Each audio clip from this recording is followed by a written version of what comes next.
So our song for this week is For He's a Jolly Good Fellow, and I've picked it because it's a really good one to use chords in our left hand. Now these are really simple chords because we're just using C, F and G, and they're chords you know.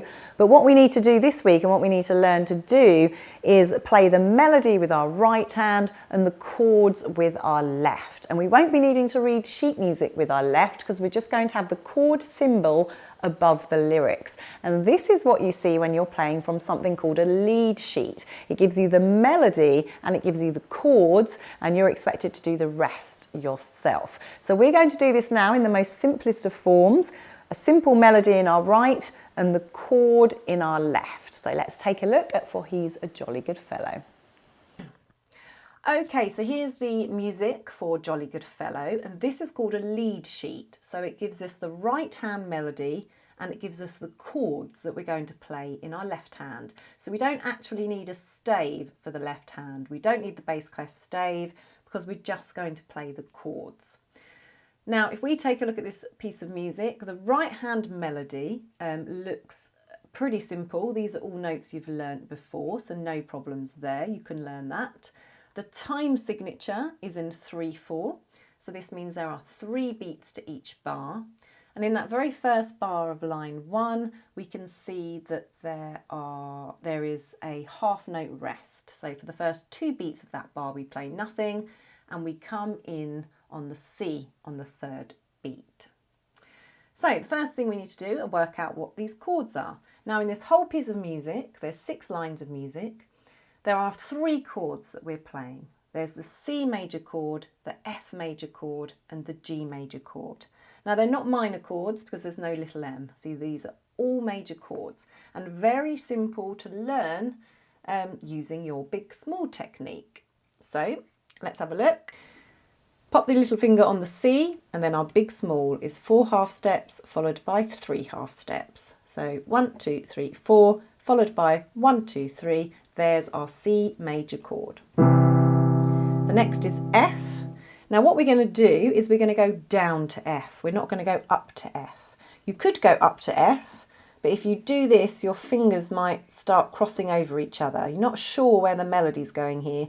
So if I were you, I would go down. And it will be a nicer sound as well because you're covering, you know, a wider expanse of notes on the piano. So we'll come down to play an F. And big small again to find the F major.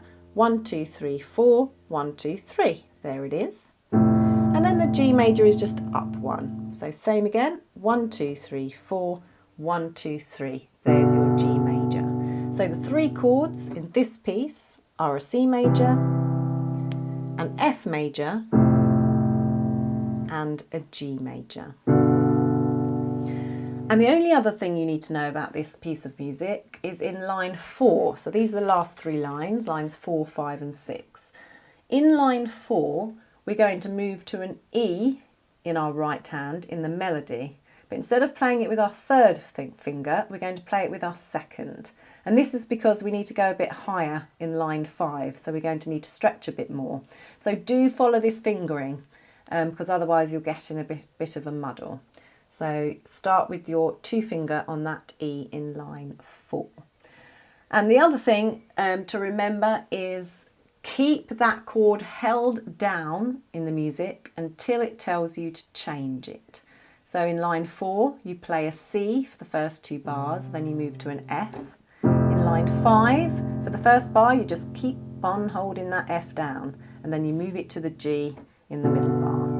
And then you don't move it to the C until the very end. Okay, and at the end there as well, you'll see that you land on using your 2nd finger, because at the end of line 5 on the D, we've ended up on our thumb on the D. So all we do is we cross our finger over to the C. So we're ready now to give this a go. I'm not going to do it hand by hand for you. I'm just going to play it through to a metronome, but I'm just going to play it through once to give you an idea of how it should sound. I would suggest you then practice this song along to the song practice video I've attached to this lesson, because that way you can go through it with just your left hand and then just your right hand, and then you can put the 2 of them together. But I'll play it through now with a metronome so you know how it should sound. and I will count us in by 3. And remember, the first 2 beats of the bar is a rest, so we're not playing anything. 1, 2, 3.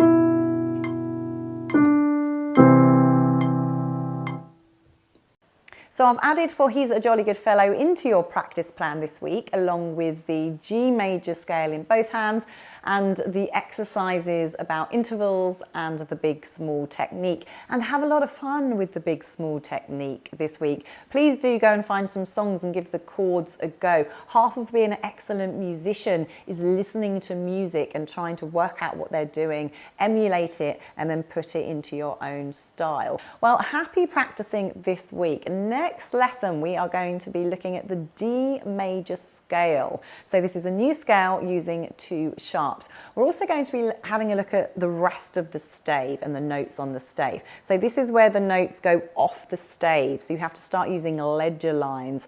And there's little tricks we can use to remember what these notes are. So we'll be taking a look at that in the next lesson. And we're learning Amazing Grace, which is just a beautiful song to be able to play. So I really look forward to that.